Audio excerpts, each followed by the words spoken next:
You know where to find chambers when you see their trips now. I like this because this is now showing something that he could still do. It makes it very hard to justify picking chamber at a pro level with these nerfs. Hey guys, my name is Seangares, and I used to be a pro CSGO player for Cloud9.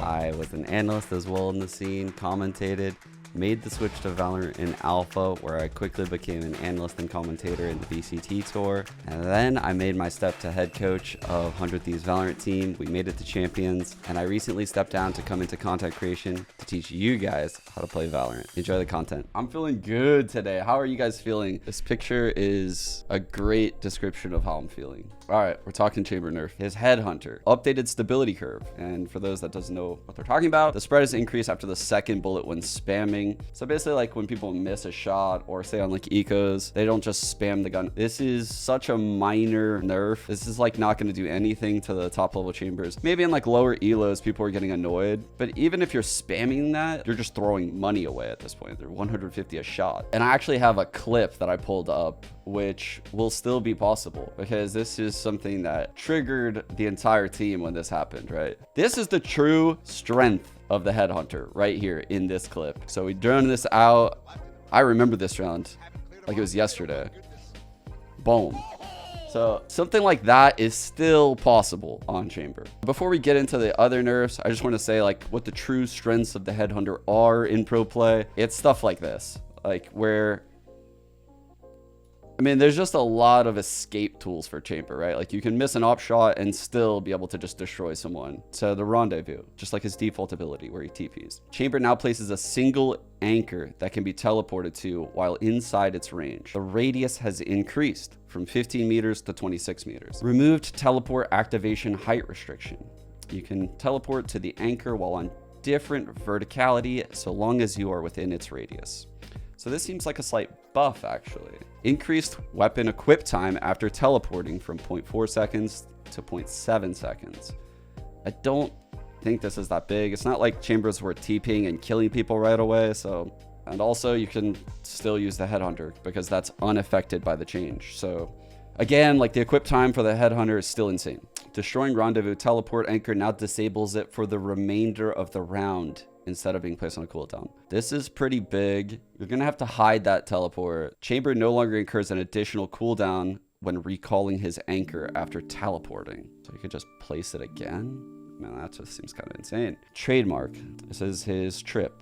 The trap is now range restricted. Trademark will disable when chamber moves out of range and reactivate once he is inside. Can now be recalled mid-round and does not require line of sight. So a lot like Killjoy's utility. 30-second cooldown on recall. Destruction remains permanent. You actually have to wait 30 seconds. So it's not like you can just pick it up and go put it somewhere else right away. Initial arm time increased from 2 seconds to 4 seconds, and the health is increased from 1 to 20. So it's not like you can just breathe on it and break it anymore. Here, you can see this is like the standard trip, right? Look at the radius that this guy would have to play in, man. This is kind of insane. He has no fights. This is an insane nerf. I can tell you that this alone is like part of the reason why Killjoy is kind of quirky to play sometimes in pro play. She almost is like locked into certain areas. So you can see like he can't work showers, he can't work long B, he can't even like fully work hookah and short A. I mean, that certainly means you won't be able to do stuff like this, right?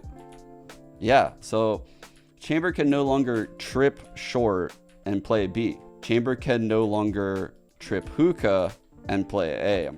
So that is pretty goddamn significant because you now know exactly where he has to be when you see the trip, which means you can infer where other players are on the map at a pro level. Like this is huge. So here you could still trip mid and play by B. You could even play like your spawn, like Chambers TP there. I mean, if this is here, you see this a lot. Well, you're like confined to like over here probably.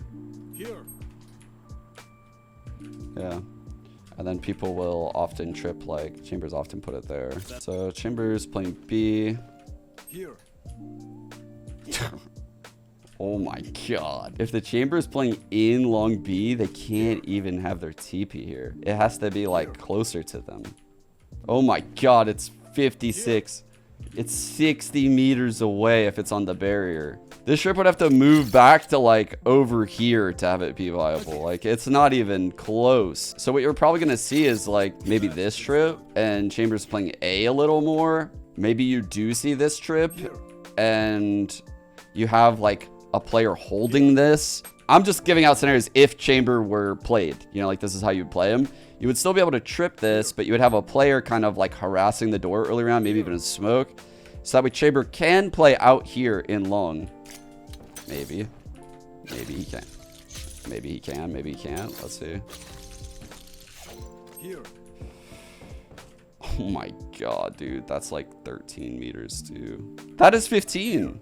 Like, that's crazy. So you literally cannot play over here if you're Chamber anymore. Where could you possibly trip on this map to like stay within 40 meters? Like, bro, this map is huge. Standard A trips basically confine you into like lurking mid A. I mean, like, dude, you're not getting far at all with like these trips over here. This one that people do to stop both the A pushes.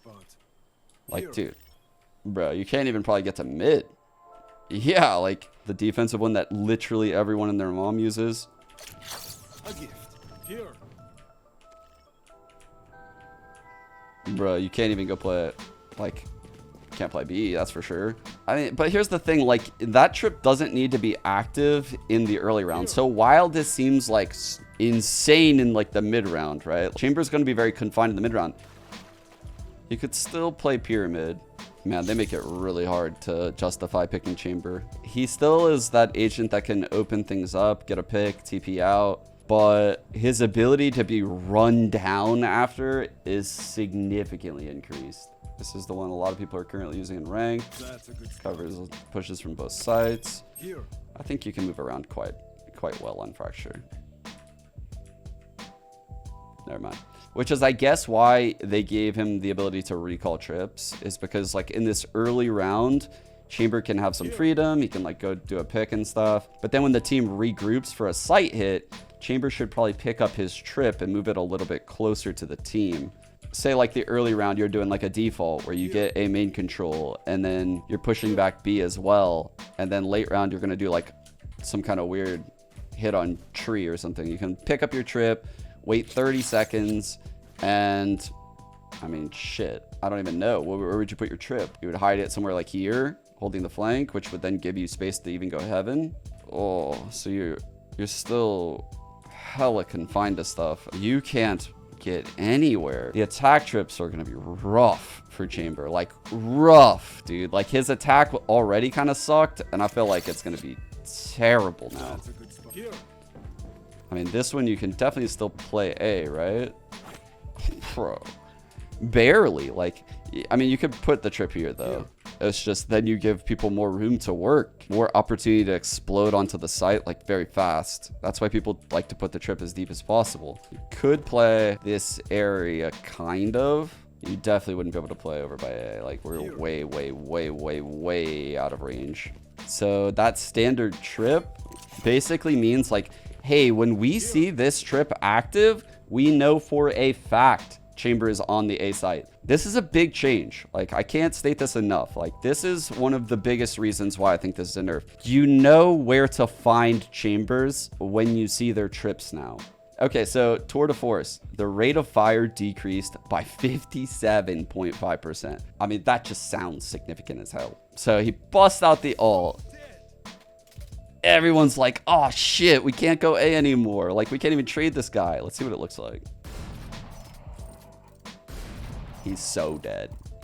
He's so dead. Slow. This applies to both the trademark and tour de force. It's reduced the duration from 6 seconds to 4 seconds. I mean, they already reduced it, right? It went from 9 to 6. Now we're at 4. Here are a few examples of how these changes have shifted Chamber in testing. Keep in mind, guys, they have a great testing team at this point. When I went to the Riot offices quite recently, like they told me like who's on these playtest teams. And it's like your boy Dre has a team.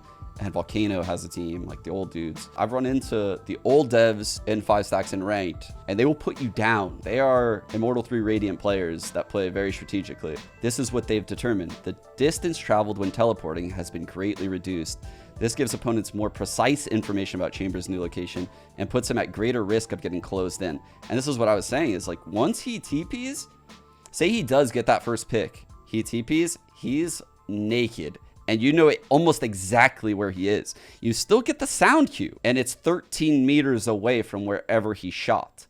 So you know exactly where he's going. It was almost impossible to argue to pick another agent on Haven for like a long time with Chamber. So before you could do something like this, where you put your first TP over by short, like the link wall, and you could essentially play like all of these angles, right? Like you could play in garage and use like this TP, or you could play over by a link and use that TP.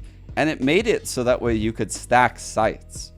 Or you could do something like this, where, you know, you take this shot short, and then you TP onto the box behind.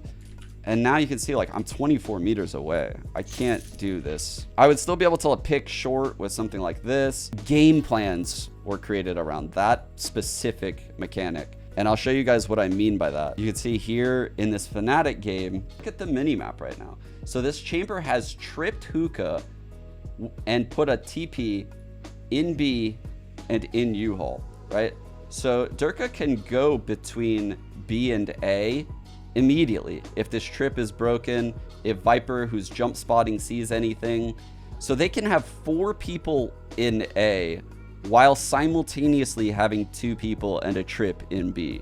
Like, they did this all game, and when we watched the replay, we were like, okay, you know, we definitely need to do a better job of clearing out Hookah. We need to do a better job breaking this trip. So again, he has his TP short, and this is like probably something you would still be able to do on Chamber, right? Like, you can see, I like this because this is now showing something that he could still do. You could still run a setup like this where Brim and Sky can play B. You have a Chamber trip short. You would be able to get your TP on top of Truck in freeze time, and then probably put it again behind you from the top of Truck. That would work. This is a round that would work. But now going into this gun round, you can see they're doing like the same shit. And this is again what I mean by having both sites stacked.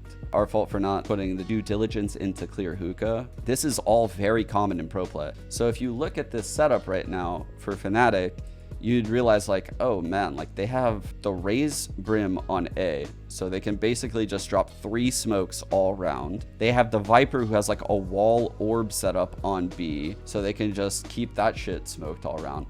They have a trip, so that way when you enter Hookah, they can paint shell through the TP to harass you. And if you break the trip, they have 3 people B. So they go from having 3 people A to 3 people B in an instant. And this guy is safe because the wall can go up. So again, now we're switching it up, and you can see Dirk is opping long and ready to TP into the site. You won't be able to do any of this shit anymore. So I honestly do think, guys, that these Chamber nerfs are for real. It makes it very hard to justify picking Chamber at a pro level with these nerfs. Like, very, very hard. This video is so fucking funny.